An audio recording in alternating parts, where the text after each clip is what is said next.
Levi is the tax collector who will later on be called Matthew the Apostle.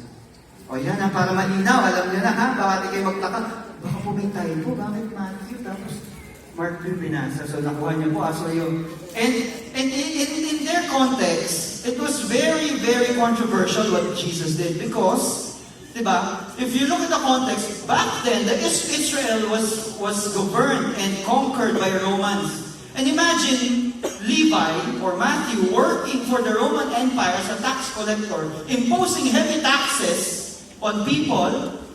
Diba? Sino pong nababurden ng BIR pagka mag-i-April na, diba? So imagine, that's Levi.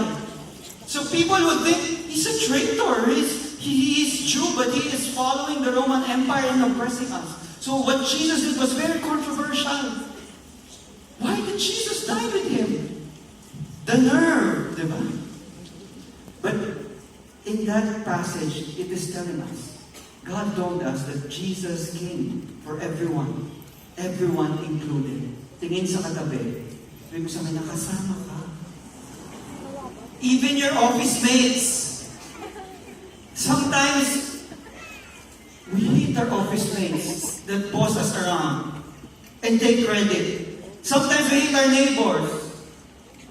But they're all included. Every sinner, not just you.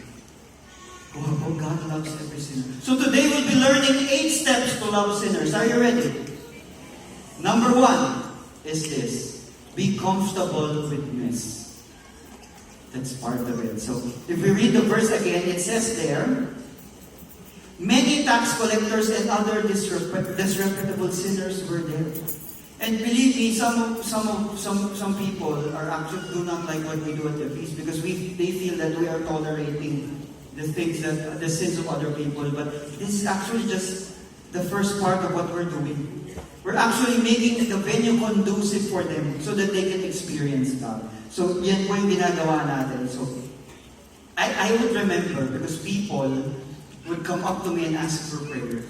At pag may lumapit po sa akin, ang ginamit na term, when someone uses the term, bro, can you pray for me and my partner? I already know that there is something different. Kasi partner yung ginamit na word eh. Because sometimes the person is separated and has another partner. Sometimes the partner might entail that it's a same-sex partner. And sometimes, pag lumapit yung partner, nakita ko, minsan na-freeze ako, I get stunned at times. But I have to remind myself that these people are coming to God and they are seeking Him. And I have to imitate what Jesus did in Matthew's table, that I have to appreciate them and embrace them with love. I do not go and lecture them. Oh, that's wrong. God, that's a sin. Because what will happen? They will shy away. We will deal with that later. Maybe you're asking the question, but how do we address their concern in their life? We will go to that later now. But that's our first step always. We must be comfortable with this. And that's what's amazing with Jesus. You know what? It's that because Jesus is the holiest person. Would you agree? Can you look at the person beside you? Is that person holy?